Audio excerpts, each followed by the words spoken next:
You're listening to a Roddenberry podcast. You're listening to Mission Log the Orville, an episode-by-episode discussion of the adventures of the crew of the USS Orville.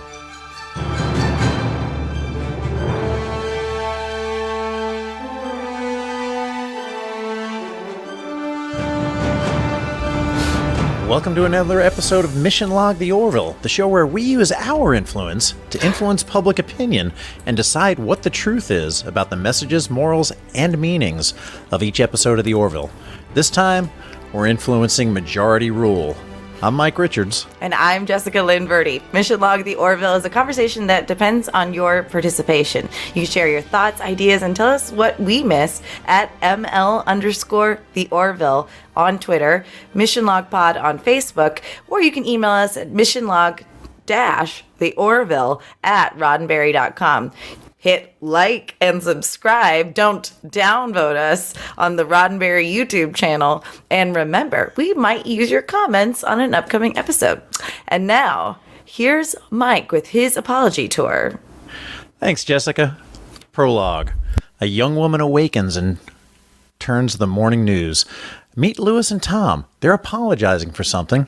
Maybe a political scandal? Maybe infidelity? Anyway, they look kind of shady, so they get a downvote from Lucella. Wait, what? Lewis and Tom have been convicted of something? With a death sentence? Maybe. I don't know. Tom makes a run for it and is shot dead. Lewis is strapped to a chair with a device placed on his head as the final vote reaches 10 million downvotes. Lewis screams in agony. Act 1. Sargas 4 is a planet which is in early 21st century state of development. 2 Union anthropologists were sent there to observe and blend in, but they went missing. The Orville is there to find them. Kelly, Claire, Alara, and John are getting ready to cosplay as Sargons. You know the look. The unemployed backup dancer look. And since they're unemployed, they'll need money. The mission is to go in, locate the anthropologists, leave a minimum footprint, and get out. Oh, and do something about Alara's nose while they're at it. With the cloak engaged, the crew is headed down to the surface.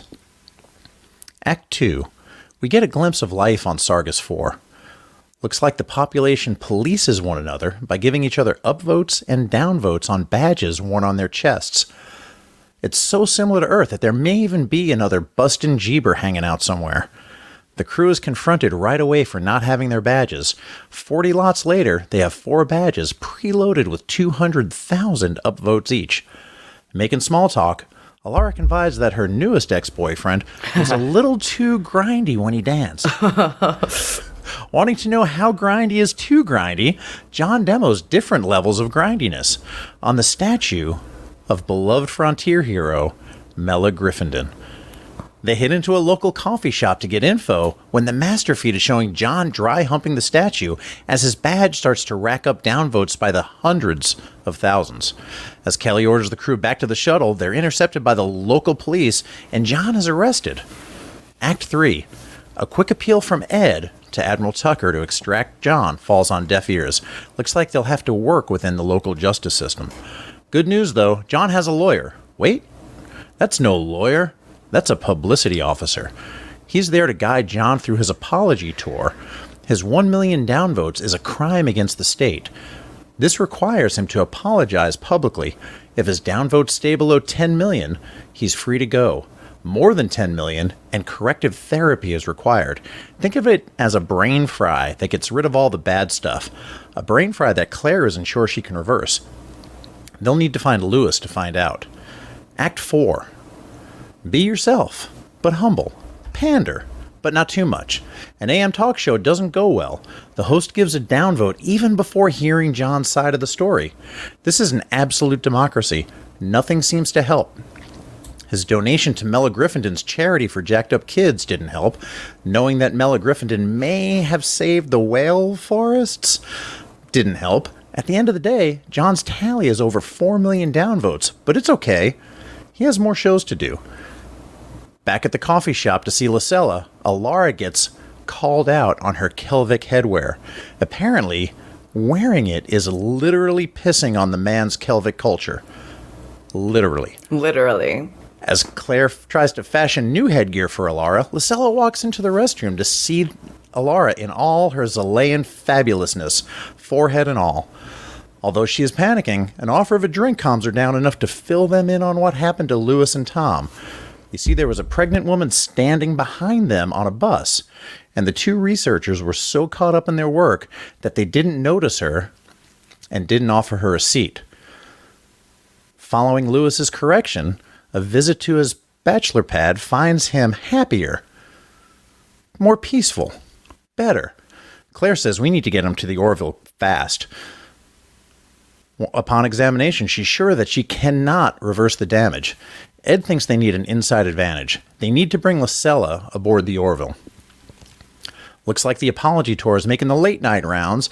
With little Arsenio Hall-style swagger, John is greeted by enthusiastic boos and a new total of over 9 million downvotes. Now it's back to the detention facility to wait for the final vote. But nobody ever has come back from 9 million downvotes. Act 5. Lucella is so overwhelmed by the sight of the Orville through the shuttle window, think Kirk in Star Trek The Motion Picture, that Alara is able to take her mobile device without much of a fight. In the conference room, Ed asks about the justice system. You see, everybody deserves a voice. Opinion is knowledge. The majority lets you know what the truth is. Ed asks what can be done to influence the mass opinions. Everyone reads the master feed, but how can you get millions of people to change their minds? Isaac has a suggestion. Act 6, back in the detention center, it's time for the final vote. What would influence the vote? Well, what if John supports his 90-year-old grandmother? Lucella asks, how can you do this? How can you influence the master feed from the ship? Gordon's answer, babe, spaceship. Well, what if he was an overweight kid? Would that get him some sympathy? Sure. What if he was in the military and had a dog named Chuckles? Time for a deep fake video with John Lamar returning from the war, talking about tugging at the heartstrings. Tick, tick, tick, tick. The downvotes stop at 9,999,996. Lieutenant Lamar, spaceman, is free to go. Ed thanks Lucella, and Lucella thanks Ed. She just wishes she could tell someone. Claire suggests maybe all she needs to tell is someone on their world that they can do better. As the Orville lays in a course for their next assignment, Lucella wakes in the same way she does every day, walks to the TV, but instead of casting a downvote, she turns the TV off. The end. Hey, I give you one upvote. I got an upvote for that? You got an upvote for that. All right, I will give you one upvote back. Boop.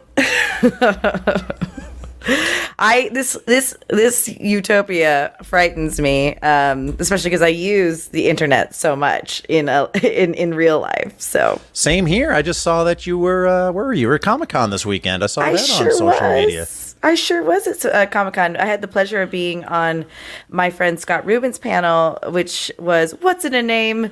Naming your kids and other things the geek way. So me and a few friends and a person who I hadn't met named Jeremy Adams, I think that's right, got to talk about the different ways our art has given us opportunities to name things and our own namesakes, because he has a book called Naming Your Little Geek. So he did a bunch of research. So basically, like every Star Trek names in this book for the most part, except for Lower Decks, because I think he did the book before Lower Decks. But so like he just did all the research on cool geeky names, and we got to talk about that for an hour at Comic-Con. That is really cool. I wish I had known that, had that book before I had my kids. They're a little too old now. Yes, a little too old. But that's the thing. You could still have it now because you can name your Wi-Fi. You could use it for your D&D games, which I do. Like I'll flip through and go, oh, what name do I want to pull out from there? So it's not beholden to children. That's and maybe grandkids down the road. Who knows? They will not let you have a say on that. What I did find out was that girls do very well when they have unique names. When boys have unique names, in other words, names that other boys can rip on, instances of mental health disorders go up astronomically. No way. So we went very straight down the middle of the envelope with the boy's name, and decided to go that route. We'll see how it works out. That's fascinating. I mean, and I shared the fact that my name was so popular that there were several Jessicas in every class I was in, and then that was like a source of torment as well. But you also got to drink your sorrows.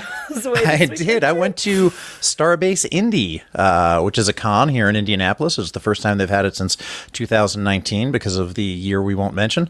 And it was fascinating. The people there were so nice. It was just sort of a mini STLV. It was very inclusive. It was very diverse. The people were super nice. I got invited to by the Vice Admiral, who we know from the Patrons Discord on Mission Log. So if those of you have not joined our Mission Log Patrons Discord, please do. And I was invited there as an honored guest, which I was told to just take it when you can get it. And I said, okay. Yes. And super nice people. It was a Barfleet party. There's Barfleet in 6 different cities. They each have a ship. They each have a captain and an XO. The ship in Indianapolis is called the Indecent, INDY. No. Indecent. Yes. And the Indecent. They had fantastic rules. They blacked out the windows. They said only the photographers are allowed to take pictures. What happens at the party stays in the party, and it was a great group of people. I had a blast. So if you are in a city, or if you want to look into starting a Barfleet, or inviting us to your panels, or inviting us to your bars, absolutely, or inviting us to your next party, we would love to go. And that was so much fun. Fee. A nominal fee, not a small fee. Nominal fee. Just more of a what do you call it? A symbolic fee. So interestingly enough, that we saw this on our social media, that's basically what this episode of the Orville is an allegory for, wouldn't you say? Definitely social media, definitely court of public opinion, definitely opinions being equal to facts are all things that I think we'll get into. But what I really want to know, Jessica, is, sort of how grindy is too grindy?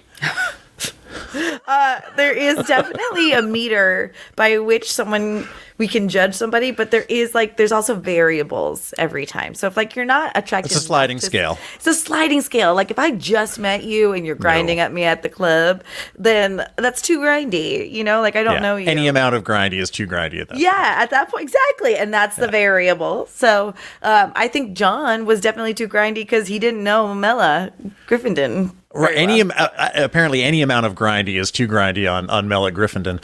He did describe at one point that he had hit the Goldilocks grindiness, which I thought was kind of a funny reference. But it is actually very funny. I think there is, but again, that I don't know. It's this is borderline. We shouldn't be talking about it, but essentially, it's level of comfort versus sexual attraction versus attractiveness. You know what I mean? Like how. Well, I let this person grind on me because I'm attracted to them and like them. Yes. It's consent and all those things. And the venue as well, I'm sure, too. Too grindy. I think she was art. Yeah. So Lara basically has broken up with another person on the ship because she's too strong yet again for him, but also cites that he's too grindy. And I think she just didn't like him already. Yeah, I think his if I could draw a scale for our viewers, the attractiveness and the grindiness probably have a direct correlation to correct. At a certain, the more you like somebody, the more you know somebody. But she's kind of becoming the almost like the Elaine of the Elaine Bennis from Seinfeld. What's interesting is I almost thought they could have worked in a little bit of attraction between her and Jamar. I always want to call him Jamar because his name is John Jay. Lamar. Yeah. I want to call him Jamar every time. They could have worked in. There was a hint at maybe they might work together well. Even though that I can't speak to that happening further down the road. So the honestly, trivia, we don't do a lot of trivia on Mission Log the Orville. But what is interesting is that grinding on a statue was part of Jay's audition for the role of John Lamar. Yes. And then I would have thought he would have done a better job. Well, maybe he was supposed to be awkward. I don't know what 25th century grinding looks like. It was weird to introduce it to. How was it part of his audition? Did they know this episode was coming? And this episode was written. I think they had several written. I mean, we're only episode 7, so I think they were probly had that many. Which brings up a point. Which brings up another point that like we still have not gotten enough of Claire yet. Like we're kind of going down the pipe of like getting to know each main crew member one by one with like important episodes. Like we did Command, we did Bortus, we got a little bit of Kelly and Ed, and it's time for Claire. Like even though we had Claire in this episode, it made me realize, oh my God, especially because for future episodes, she does so much great storytelling. It really makes me miss her in these beginning few episodes. Yeah, I think it's really gonna take a turn in the next few episodes. It's not a negative. It's interesting how they're introducing us one by one so that we can have stakes in their stories moving forward. Are you listening, Star Trek Discovery? Can we get to know some of the bridge crew, please? Can we get to know anybody? That's my biggest complaint with that show. That's interesting. So I'm going to say I am personally offended that he decided to make the antagonist up front named Jessica for taking the lead girl's shirt. It's very like I now know how Seth MacFarlane feels about Jessica. It's very upsetting to me. Okay, we will keep an eye on that and see if it's a repeating theme. Like how sometimes like I met one of the guys on the panel yesterday was talking about how every time he was bullied, he was bullied by 3 different Corys. So every time he writes a comic and he's looking for a bully name, he pulls out Corey. I think this is like I'm like Seth's Corey. We'll keep an eye on it. Okay, fine. Do you hate Jessica's too? Oh God, no. Okay. I mean, you're the only one I know, but I certainly you have made a wonderful impression. Did I say the only one I like or the only one I know? No, you stopped yourself. Okay, I meant to. Yeah, you're the only one I know. So it did seem a little out of character, but apparently they had this planned the whole time because it was part of his audition. That's why I brought it up. Oh, I see. It did seem weird. So yeah, so they obviously had it written. He must have grinded it really well. Because that's a hard thing to ask someone to audition. I wonder if they had a fake statue or something, or like they had him grind a chair. It was a statue. In the audition? In the audition, that's what I read. It was an actual physical statue? Yes. Okay. So I will... listeners, feel free to research that and correct me if I'm wrong. No, it sounds great. I would love to be a fly on the wall. I've been wrong on a few things that you've called me on, and we'll bring those up. Turns out other people invented beer before the monks. BC from our patrons Discord also called me out on that. So good for him. He said thousands of years earlier, so that was great. So with that. Sounds like there's not really a prime directive.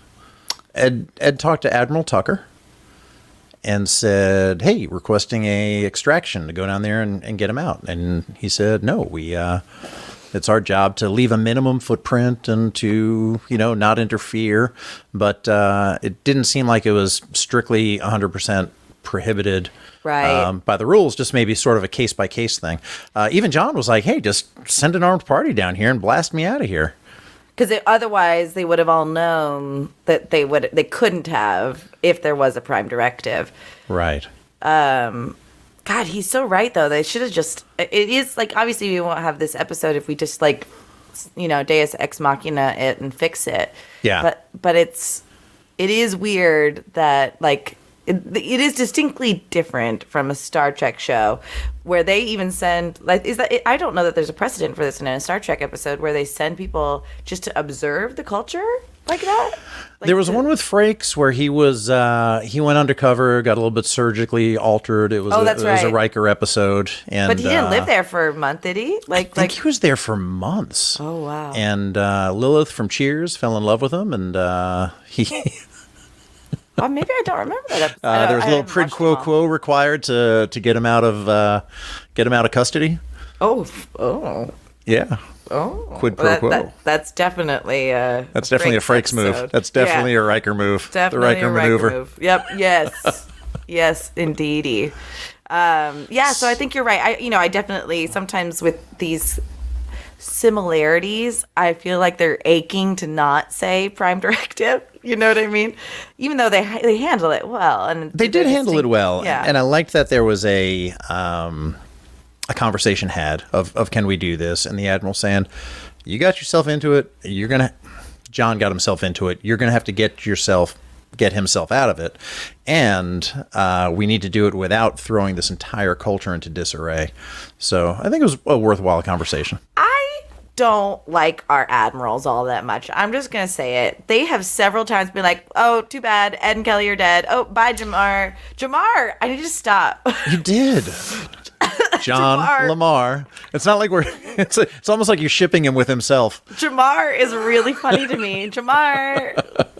Okay, yeah, I am shipping him with himself. That's it. He is a player on the ship, and we'll learn that a little bit more in the future.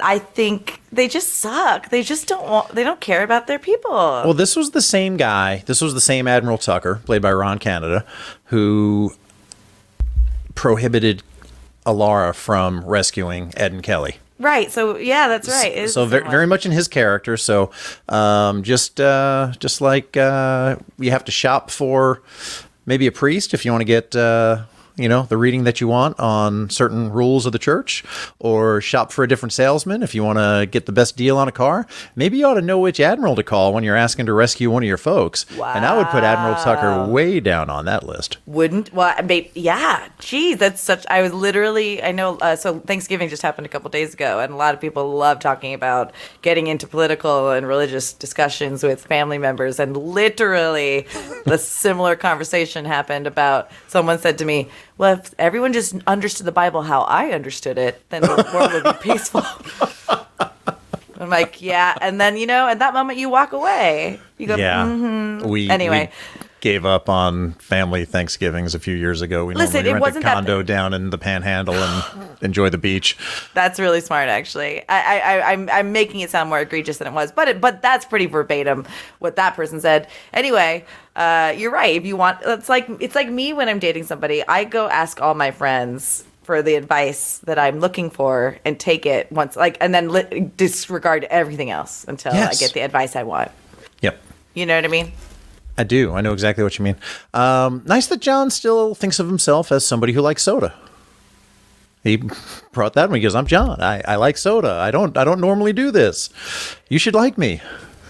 Yeah, and it's so interesting because that is still it's not his personality trait, but he is a laid back guy.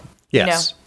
And it is bad that he thought he could just grind a statue. That was actually really dumb. Just seemed out of character. I mean, I think I'll probably go somewhere that you went with me last week. I think there was an issue that I had a question about, and you were like, it's just kind of comic relief. He had to do something to start to get the downvotes. Right. I am really looking forward to being done with this episode because I think I've said grindy and grindiness more than I ever have in my life to this point. So you just replace it with the word cringe, cringy and cringiness. Once we get past that, I'll be a happy guy. But I think Understood. It was definitely just a thing that he did that got him a bunch of downvotes. And just kind of think of it that way. Totally. It's still annoying, and it does go to show how fickle this particular planet is, and that's really what the story is. You're totally right that it's just a writing mechanic, but it's so out of character for anybody in the Union to do that. It's just so weird. Anyway, the thing I really, even though I don't care, but I really want to know, are all Kelvic people male? Is that how they knew that Alara wasn't Kelvic? I don't know. I don't know anything about the Kelvics. I know John was asked if he was Kelvic because his name, but his publicity officer? Yeah, the publicity guy. Yeah, publicity officer asked him if that said that John's a weird name. Yeah, if he was Kelvic. And then so there was that, and then there was the gentleman in the coffee shop who said Alara was literally urinating on his culture. I don't think that word means what he thinks it means. Or maybe it does, and we don't know a lot about Kelvic culture. Or how Kelvics urinate. Correct. Is that why they wear hats? Possibly. But I really want to know how he knew off the bat she wasn't Kelvic. It's weird, right? It's just a little. It is weird because it can't be a black-white thing, right? Because John was asked if he was Kelvic. Yes. So but also that is it a male-female thing? His officer, his corrections officer, is really dumb. He's not doing anybody any favors. So speaking of Alara's cosplay as a pseudo-human, as she was leaving, as the crew was getting ready to go on the away mission landing party, Ed said, "And do something about that nose." Did that seem a little, I don't know, insensitive, out of place, funny? If it was Star Trek, Picard, if it was, probably wouldn't have even been Picard. It would have been Riker, who would have just said, and Lara, and like pointed to his nose. Yeah. Pointed to her nose. They wouldn't have said much. I will say it struck me also as like a weird sentence. It was, and I don't see Picard doing it, and I do see Riker handling it just that much. I think it may have been a direct throwback to an original series, either episode or movie. And I'm thinking of Star Trek 4, but it might have been one of those many other ones where Spock donned a stocking cap or something else to hide his ears. And I think Kirk at one point, or maybe it was McCoy, said, "Do something about what are you going to do about those ears?" or "Do something about those ears." So I think it was kind of an Easter egg for that. It just seemed very, I don't know, just seemed kind of aggressive. You're totally right, because there's already social connotation with people getting nose jobs. Like, if it wasn't already like women are striving to be like this perfect physical specimen, then it wouldn't probably have, like, if it was said to a male, it would have had less impact probably. And we're not saying Halcyon Sage is needing to be perfected, and it really did look like all they should have just said was that she had a nose job as opposed to cocaine or deviated septum. Like, the joke was there. But you're totally right. Like, the impact was felt because our society's connotation with, you know, plastic surgery and being perfect and things like that. I think it just felt different. It didn't feel as jibey, or it didn't feel like as funny as it probably could have been.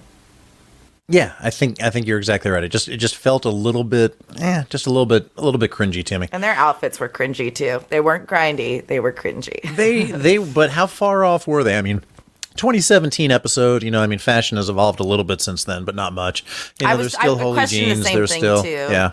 I think the Jean on Jean was like 2015, but like, yeah, I think you're right. I think they went. It felt a little early 2000s to me, just a little bit. That's why I even said you look like an out of work boy band, but like, or you know, backup dancers, but. I think Claire looked nice, and Lamar looked normal. She did look nice. Now this was also very funny. And there's a scene in the restroom when Claire was trying to fashion new headgear for Alara, and I actually froze the scene because the way Penny Johnson-Gerald's hair was laying at that time, Dr. Finn, it was bangs down to her eyebrows, and it was hair that covered her ear. And then kind of went back from there. That wig would have perfectly concealed Alara's forehead ridges and ears. And I just thought it was kind of funny that they showed them side by side at that point as they were trying to make her a headband. It's just make her a Dr. Finn wig. I don't know. Listen, I don't think if anyone has a good wig, they're not giving it up. They're not letting other people wearing it. So I don't think it's as simple as all that. Well, I didn't say give her Dr. Finn's wig. I said just make her a Dr. Finn wig. How? Dr. Finn probably has someone style it for her. Yeah. It's probably real hair. Right.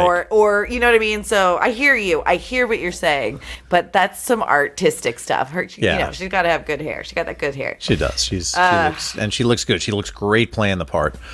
She really does. And you mentioned before that we're not getting enough of her, and I agree, and I'm glad we'll get more. But what we've gotten so far has been brilliant. From drawing the line in the sand. Well, I will not do a sex change on a baby. There's nothing wrong with that baby. Yes. To this, where she kind of gave that last bit of advice, which we'll get to in a little bit, on the. You can just go back there and tell people they can do better. Oh, great I can't wait to tell you my opinion on that. Yeah. Speaking of that, are we ready to move on? I'm ready to upvote this. All right. Well, I will give you an upvote as well, and we will move on to the next segment of the show.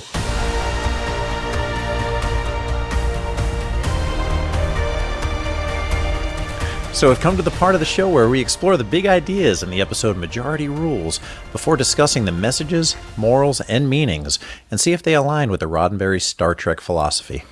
I'm going to give you my short answer.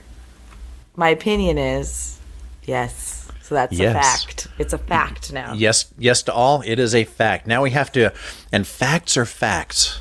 And the fact is that 50% of us think this episode holds up. And the other 50% thinks it holds up as well. Oh, wait. So then, is this a 100% episode? I think this was a great episode. I really do, and I think it was very timely. And I think it holds up no matter which era of populist government and politicians you're dealing with at the time.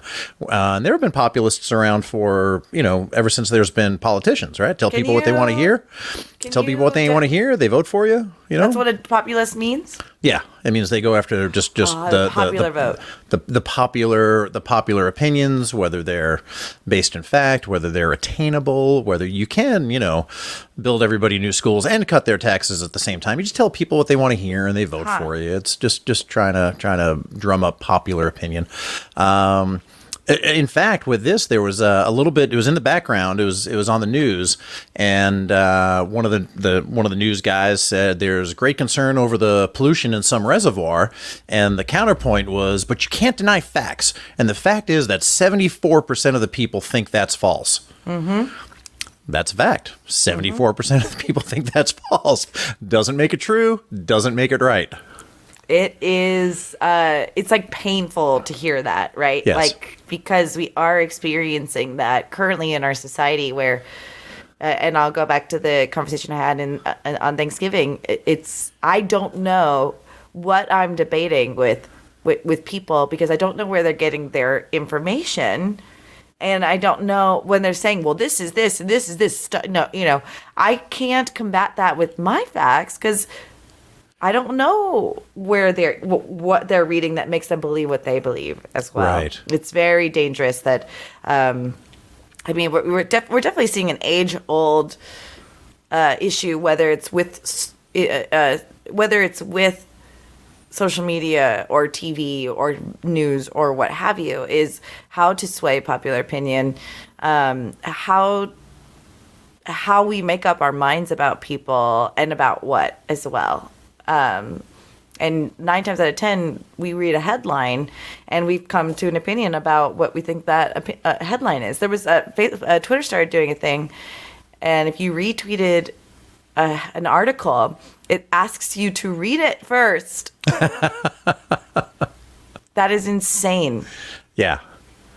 That is, if you're going to share that as your endorsement, if you look at, retweeting something as an endorsement of that subject matter, you probably ought to have read it first. But social media shouldn't be doing that, right? Like that's not their responsibility, even though in a weird way it is, right? So like it's the same argument. How much responsibility, it's not the same argument, but how much responsibility does Facebook have for allowing false politics ads to be run?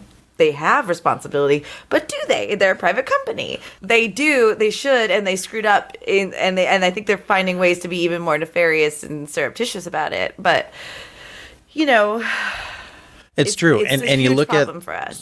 Sort of what maybe initially was the mission of Facebook, which I think was just, let's take the money out of it and the endorsements and the selling of data and the commercials and that stuff out of it. Just sort of a platform for people to connect over distances, over, networks of people of like-minded things. And a couple of bad things start to happen. One you mentioned already was the belief that if you see something in print with a picture and some letters at the bottom, and it kind of looks like a news story, that people are going to believe it, whether it's corroborated or not. And that was addressed in this episode when they showed a picture of John as a Yes. as an overweight kid and as a soldier coming home to his dog Chuckles and taking care of his 90-year-old grandmother. And I believe it was also the great Dr. Claire Finn that said, what if somebody tries to corroborate this information? And the look was kind of like, nobody's going to do that. Of the girl, whatever her name is, that they brought on board. Yeah. Yep. I'm just going to call her Larissa because that's what I've been calling her the whole time. But that's not exactly quite right. It's like lexicon or something. Yeah, it's Lacella. Lacella. Maybe that's in there now. Or Cyrilla or Larissa, whatever we end up calling her from here on out. But yeah, nobody's going to corroborate it because they just don't. They just take it as face value. And there's a certain instinctual drive to believe other folks, I think, because, then you can band together and become groups and survive if you're tribal for sure. Yeah. There's that tribal instinct.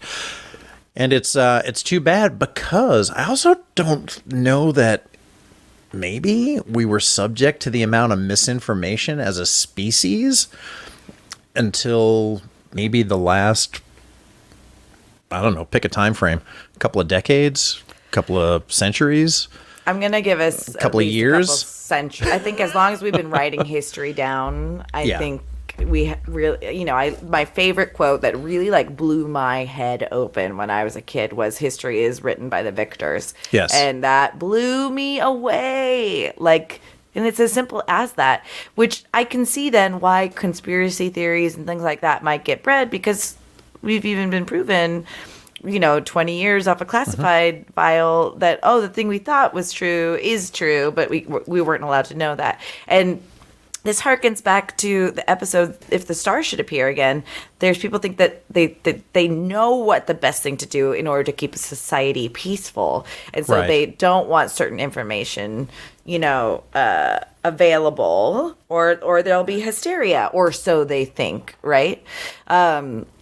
So I would say it's not a phenomena that we are not want to do, but the problem of the social media aspect of it now makes groupthink and mob mentality way more available, fringe theories and crazies more available to be heard and then retweeted. And then did you ever watch The Boys? Yeah.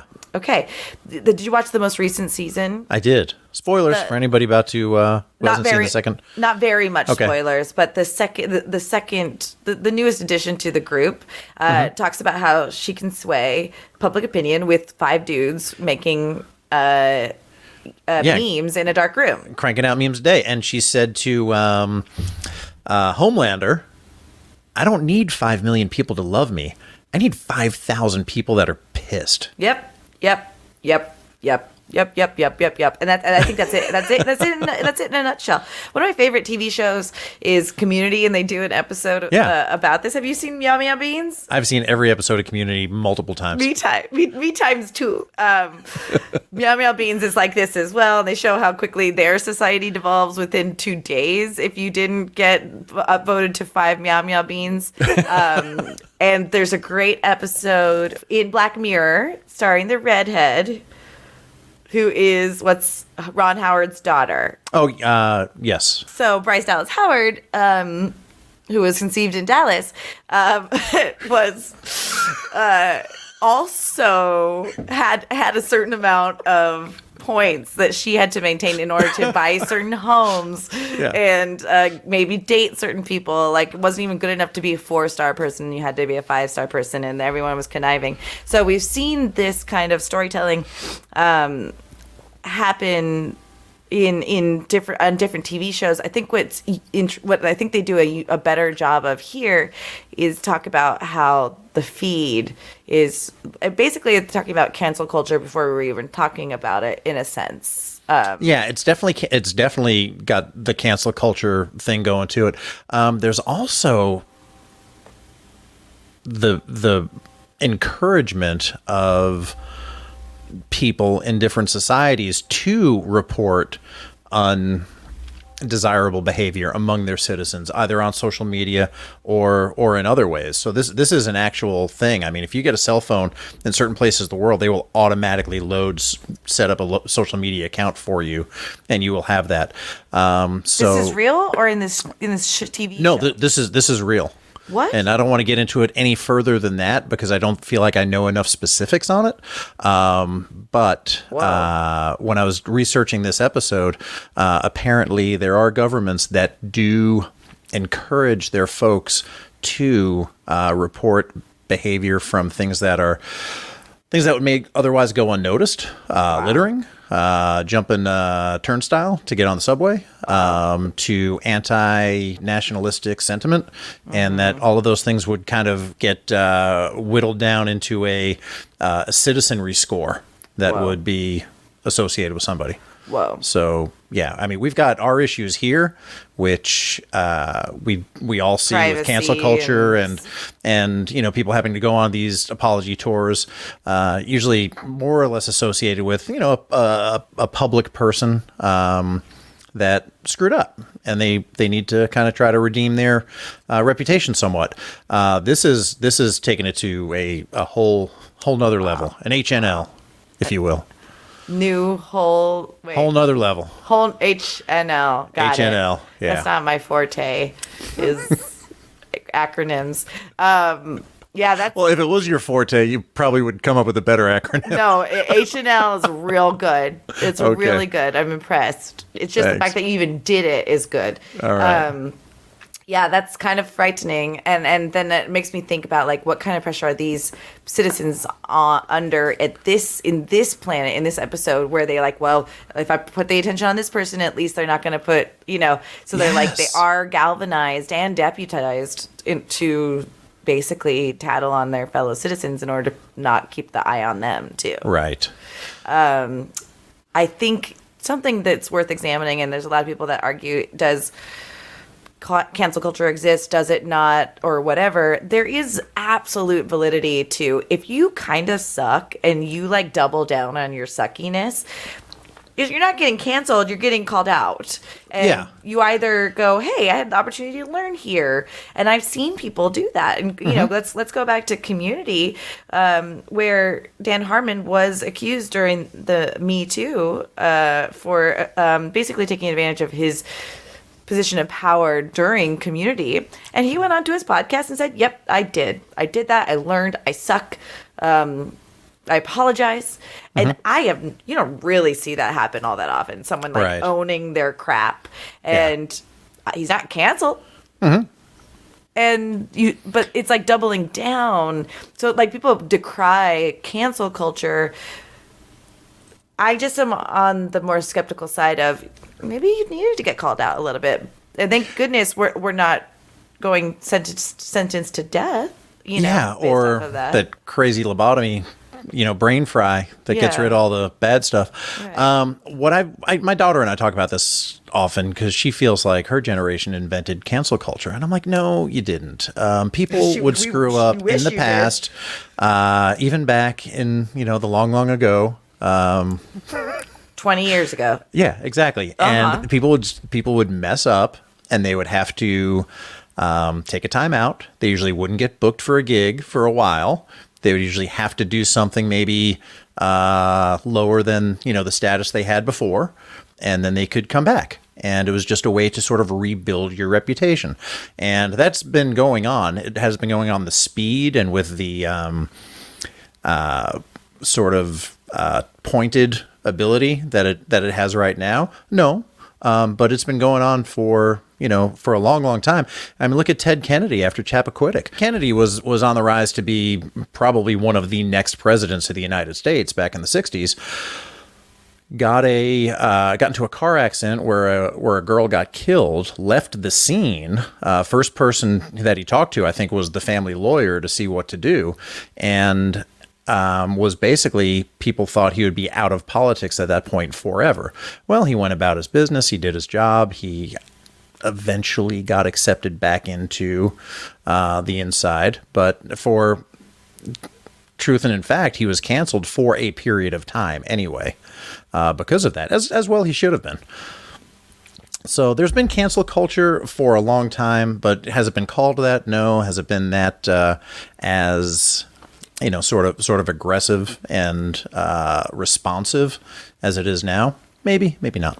And we certainly do love a train wreck, as a society. Can't look away. Yeah, we love it. And, the most recent, examples coming to light are, how we betrayed Britney Spears, right? By just making her the subject of our tabloids and dehumanizing her. And oh my God, Princess Diana is an example, etc. Monica Lewinsky's a great example of something that was done terrible to her. She had a wonderful interview recently where just you could see her sadly as a human being really for the first time, and they intermix this with clips of late night talk show hosts and news people speaking about her, and it was awful. This was a kid. Yeah. In her early 20s. I mean, it was terrible. It's victim blaming, yes. and that's what happens a lot. And it doesn't really happen here all that much because there's not John Lamar is the victim, right? Or Mela is the victim. Mela Griffindon is the victim. Yeah. I mean, she saved the whale forests. She saved the whale forest and the jacked up kids. She did a lot for this society. Very okay. Clearly. You can send that mail right to Jessica. Oh. Yeah, that's a good soundbite if you want to cancel me right now. And believe me, people have tried. I keep on coming back from the scum. So you find yourself in this unfortunate situation, and you want to go on an apology tour to rebuild your reputation, maybe stop the flood of downvotes. Is it fair that the host of a talk show walks right up to you, hits the downvote button without even listening to your side of the story, and says, "I just had to do that," to applause? I feel like we're watching The View.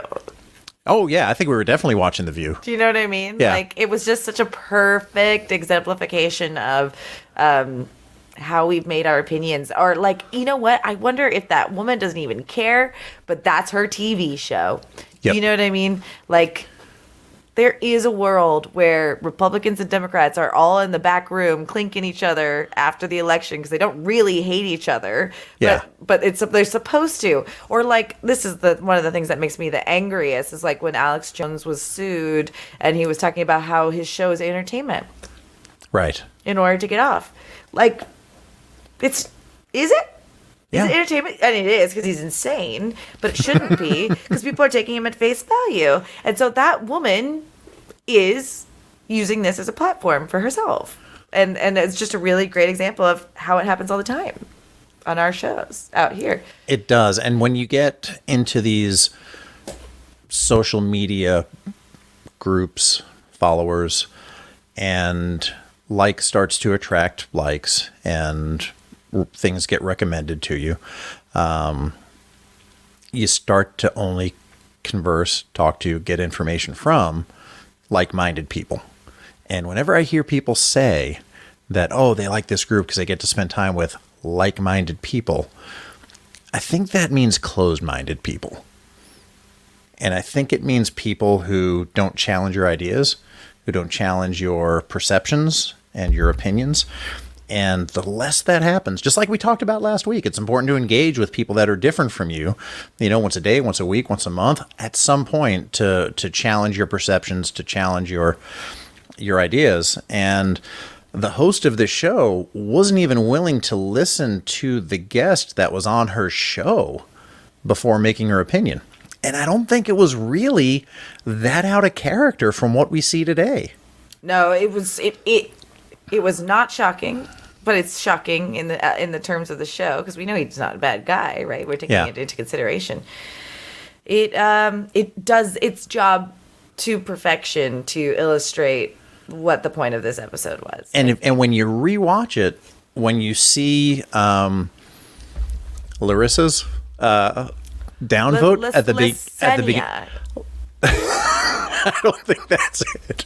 Larson. Larissa. No, that's not it either. When we see the barista, we see the barista's downvote at the beginning of the show, that's what makes it so much more terrifying.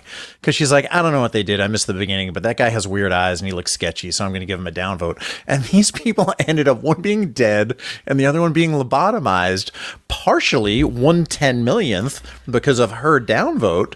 And she didn't even give it a second thought. That's horrifying. Do you know that we're still like one of the very few countries that has death penalties in place? I do. And I really, really question the rationale behind that. Because it reminds me of, all of us are going to press the button, so we don't know which one is going to kill that person. Or all of us are going to shoot. We don't know which bullet's going to shoot or kill. And to be so glib about life and death like that, we still are in a society where we allow that to happen on a daily basis, and it might be, a more subverted topic of this episode as a whole, but we are all currently complicit by hiring the people in power that let that to continue to be in play. So that was another, really good topic of discussion on the show, I think, when they had their guest in the conference room, and Ed said, how does it work? We need pretzels. We need pretzels and water for guests, and Bortus will not fail, so we'll see if there's pretzels and water on the table for next time. The question was, how do you govern? And she said, we govern by voting. And she said, why? What do you do? And he said, well, we elect representatives that are experts in an area, and they enact laws. And she said, well, my father always said that, the majority determines the truth. So that's how we determine it. When he asked her, what do you do about what's best to eat and what, how do you inform your decisions? She was like, well, the majority informs the decision. So she said, what about everybody else? Doesn't everybody deserve a voice? So I ask you, Jessica Lynn Verdi, does everybody deserve a voice? I actually think this lends itself well to Claire's solution of, you don't need to tell them we exist, just tell them that they could do better. Yeah. So I think you're exactly right with that. To me, it's everybody deserves a voice. But that is a huge responsibility, right? So you've got to be knowledgeable, educated. So what if you're just educated, do you get a voice? What if you're knowledgeable on a subject? And also, who's delivering that as our rights and then withholding it as our rights as well, too? Yes. Like, what is the basic human right we have? I don't have the right to say that I want something to be a certain way because I didn't earn it. How am I supposed to earn it, Bortus? You know what I mean? Like, I'm not saying that it's a wrong thought, but it is a weird sentiment. It is. It's almost an idealistic sentiment that everybody, and I go back to, and correct me again if I'm wrong, but the Greek democracy, where all the people who were allowed to vote, not everybody, all the people that were allowed to vote went out and sat on the hill and they all cast their vote, and essentially everybody, all the citizens had a vote. Again, citizens, I'm sure, were a small subsection of the people, but everybody got a vote. And then, right now, do we vote on everything we do with 300 million people in our country? And if you go to prison, you can't vote. It's yes. That's actually insane. And exactly right. And billions of people. So it kind of became unmanageable. I do think that the Democratic Republic, or the representative democracy, or representative Republican, however you're taught in your particular state, what our constitutional republic, however you're taught our government is called, which is actually not the same in different states, which is crazy. Yeah. So in where I'm from, it was a Democratic Republic is what our form of government is called.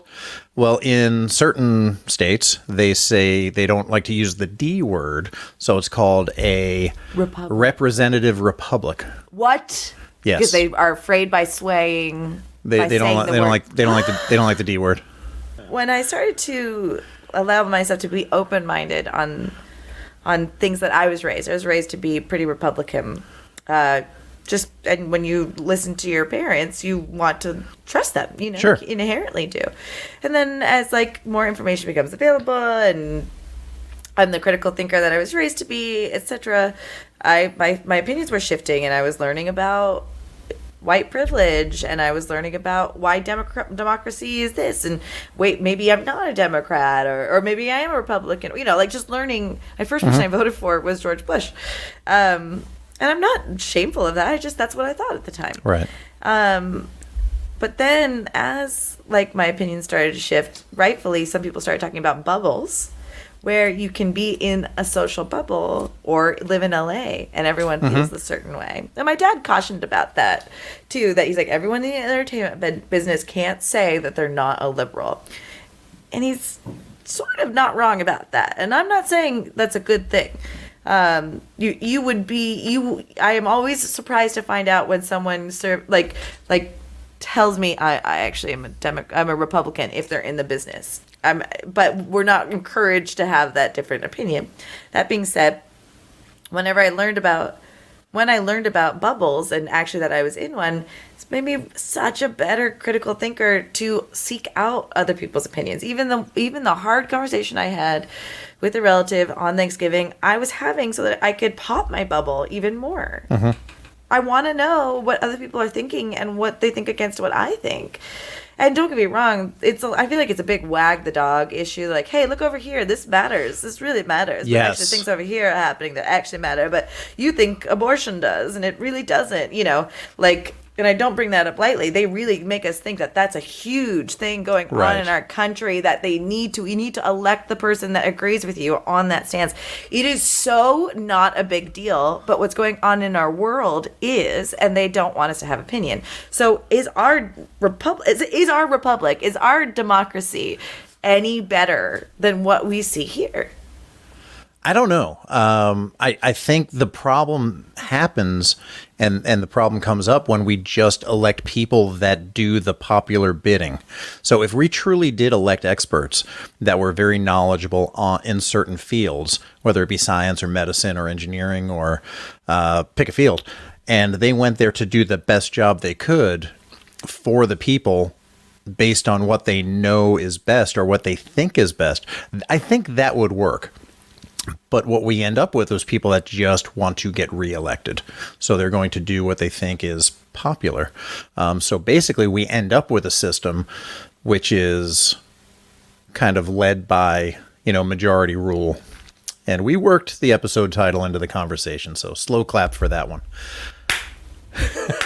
I am impressed, because now that means the episode's over. I was kind of thinking about the Kirk speech, and how James T. Kirk might have handled this. Okay, what do you think? I want you to improvise it. I think torn shirt and all, he would have ended up in the council chambers, the council of elders, talking to them and said, "How can you run a government that doesn't know right from wrong, that only knows majority rule, that only lives by mob rule? Don't you see that you have to stop?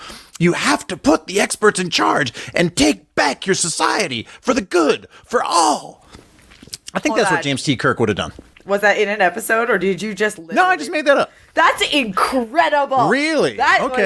That's a slow clap right there, Michael. Well, thank you. So I think James T. Kirk would have done something, or the episode would have been written so that he would have affected all of society somehow. And they would have said, you know what? Totally. You're right. We will change our ways. We will be better because we met you and you're cool. And we want to be like you. Totally. I think this episode was ended on a much more realistic note, which was you can't change everybody, but you can change one person. Yeah. Right? You can raise your kids the right way. You can change yourself. You can say, I want to prejudge people. And this did kind of come from an episode, but I'm not going to prejudge people today. Yeah. And that's all you can do. And if that is, how we left our barista at the end of the episode, then I think maybe that'll spread a little bit. So when she talks to her friend the next day, she goes, you know what? I didn't watch it because I think it's unfair for us to judge these people knowing as little as they do. Then maybe her friend says, yeah, maybe you're right. Let's I go was really do something cynical. else. I was really cynical about that last line, but you're so right because strangely, it's just a different way to say it. I too believe in being the change, right? Another Kennedy saying, "Be the change you want to see in the world," and even if it's slowly, maybe one not vote against this sad man at the end of this episode is gonna help things. You think you're right? It's a good point. You changed my mind effectively right now about like what Claire suggested to do. So good job. I loved it. You can't tell everybody, but you can tell people that they can do better. If it, you think it aligned with the Star Trek Roddenberry philosophy? I was gonna ask you. I think it does. I think it is a different scale. I think it's a much more, modern take on it. Next Gen and TOS had, dealt with similar kind of warped societies that were out of balance and tried to put them back in balance. This was an episode of sort of using their system against them. But then they planted the seed of change. And, much like when Picard sent Hugh, the Borg drone, back to the collective with that sense of individuality, hoping that would spread and create a different way of thinking among the Borg, we sent our barista back to the coffee shop, hoping that she would have a positive impact on everybody else. So yeah. I think that's how it ended, and I think that's a positive note to end the show on. Yeah, and I always think that if the Orville talks about a topic that is present and important to us today, and does a good job of showing both sides of the issue, like how it's not beneficial to us or what different ways to look at it, then I do think they've exemplified the morals, messages, and meanings of the Roddenberry Star Trek philosophy, because that is what they set out to do. That was the responsibility that Gene Roddenberry, burdened himself with, was to reflect the civil issues of the time. And I definitely feel called out in the beginning of this episode by being Jessica, who doesn't return shirts, which I definitely used to do with my sister. And as a frequent well, when we get Seth on the show, we're going to ask him if he ever got jilted by a Jessica. I'm going to introduce myself as Jennifer, so he doesn't dislike me right off the bat. But it definitely resonates to me because I love Twitter too. And man, there's so many times I have to take a breath and go, do I really want to yell about this thing that I think I have an opinion about? Oh, I usually get 80% done with a really good post, and then I'm like, you know what?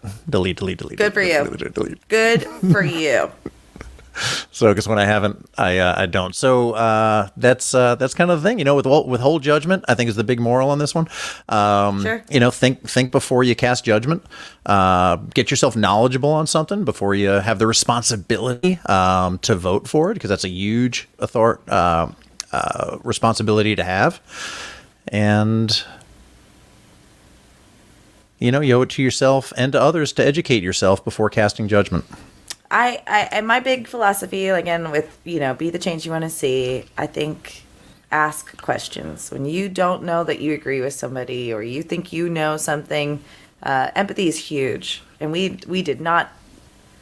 don't take that extra beat often to go, where's this person coming from? Oh my God, we didn't even mention empathy in this one, and we could talk for another hour on that, but I think we've probably hit our time limit. We did. So we're going to definitely talk about empathy another time, but that's what my message is. The change I want to be is just encourage people to ask questions, and when you feel yourself getting defensive, ask another question, and you will be surprised about what you learn. That's what I think. You know what I think?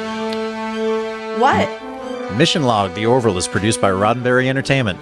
Executive producer Rod Roddenberry. Our website and your opportunity to comment and connect with us is podcast.roddenberry.com.